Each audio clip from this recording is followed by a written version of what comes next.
जो फ़ोन है ये काफ़ी महंगा है मेरे लिए। शायद ये मेरी ज़िंदगी का सबसे महंगा फ़ोन है।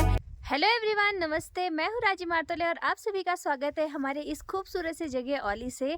सो गाइज़, आज मैं आप लोगों के साथ काफ़ी दिनों बाद अपना ब्लॉग शेयर कर रही हूँ और इसका रीज़न ये है कि मेरा जो फ़ोन था ना वो ज़्यादा अच्छी क्वालिटी में रिकॉर्ड नहीं करता था ब्लॉग को, वीडियो को। तो मैंने सोचा क्यों ना मैं एक नया फ़ोन मंगा लूँ और आप लोगों के साथ अच्छी सी अच्छी वीडियो शेयर करूँ।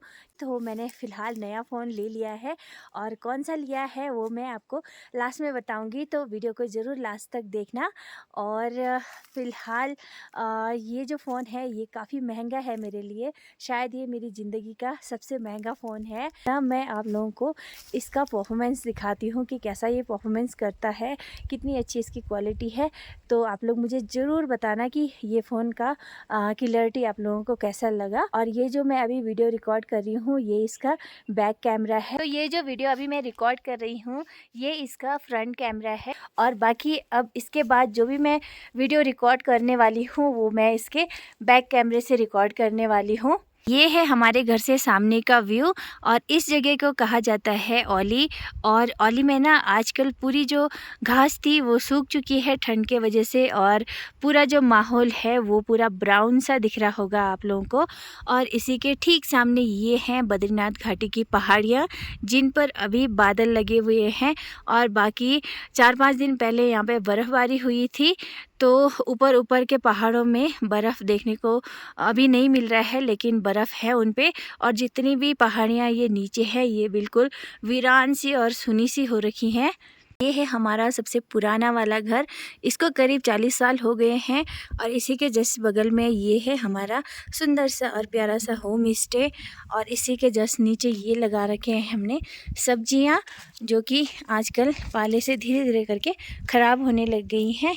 और बाकी ये है हमारे खेत की मूलियां, जो कि आजकल पाले से इनकी जड़ें ख़राब हो गई हैं, इनके अंदर पूरा पानी भर चुका है। और इसी के ठीक सामने है हमारा पॉलियो हाउस, इसके अंदर मैंने राई बो रखा है। ये हैं अखरोट के पेड़, तो इन पे भी एक पत्ते नहीं दिखाई दे रहे होंगे आपको क्योंकि पतझड़ का मौसम है।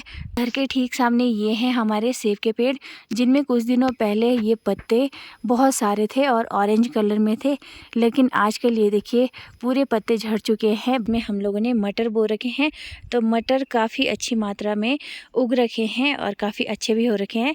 तो इसका ना मैं आपको जूम दिखा देती हूँ कि जूम में ये कैसे दिखाता है। तो ये देखिए ये है इसका 5.1x में मैंने जूम किया है। और यहाँ पे खेल रहे हैं मेरे दोनों बच्चे। अद्दू है साइकिल में और उरू है सीढ़ी में, पता नहीं क्या कर रही है। हेलो अद्दू। हेलो। मेरी मम्मी को प्लीज सपोर्ट करना। अच्छा, ऐसी बात है।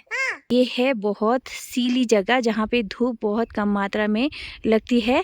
और ये बर्फ़बारी हुई थी 3-4 दिनों पहले, तो यहाँ पे बची हुई है। और बाकी जो तैली जगह है यानी जहाँ पे धूप अच्छी लगती है वहाँ से पूरा बर्फ़ पिघल चुका है। और अगर मैं अपने घर से ऊपर की ओर नज़र डालती हूँ तो ये एरिया है पूरा आर्मी का। तो ये देखिए ये कर दिया है मैंने जूम 5.5x में, तो ये ऐसे परफॉर्मेंस कर रहा है। बाकी जितनी भी साग सब्जियां हमने अपने खेतों में बो रखी हैं वो पूरी इस तरीके से लुत्फुती हो चुकी हैं। अभी मैं आ गई हूँ अपने दूसरे वाले घर के छत के ऊपर। अगर मैं अपने छत के ऊपर से सामने के नज़ारे आप लोगों को दिखाना चाहूँ तो कुछ ऐसा दिखता है। और यहाँ पे ये वाला जो कैंप एरिया दिख रहा है आपको, ये हमारे जेठ जी लोगों का है। और इसी के जस्ट पीछे जो हल्के से ग्रीन छत वाले हट दिख रहे हैं आपको, ये है मेरी सिस्टर इन लॉज के। और तो कुछ ऐसे नज़ारे दिखते हैं यहाँ के। और ये जो लाल छत वाले जितने भी घर हैं ये पूरे होम स्टे हैं और होटल्स हैं। कि हमारे घर के अगर मैं पीछे की साइड आप लोगों को दिखाना चाहूँ तो ये है सीला वाला एरिया। तो यहाँ पे ना पूरा ये देखिए बर्फ़ ही बर्फ़ है और धूप कम लगती है यहाँ पे, तो इसलिए बची हुई है। अब मैं आप लोगों को जो दिखाने जा रही हूँ वो है ओली का चेयर लिफ्ट का स्टेशन। तो ये देखिए ये जो आप लोगों को टावर दिख रहा है ये चेयर लिफ्ट का स्टेशन है। यहाँ पे चेयर लिफ्ट से उतरते हैं। और बाकी जो मेन घूमने वाला एरिया है वो है यहाँ पे मैंने अपने घर में लक्ष्मी नारायण का पौधा लगा रखा है। तो ये देखिए इतने ठंड के मौसम में भी ये बिल्कुल तरोताज़ा है और बहुत सुंदर लगता है ये देखने में भी। तो चलिए जी, फाइनली मैंने जो भी रिकॉर्ड करना था वो कर दिया है और ज़्यादा मुझे जानकारी नहीं है फ़ोन के बारे में, तो मैं आप लोगों को ज़्यादा कुछ दिखा नहीं पाई शूट करके।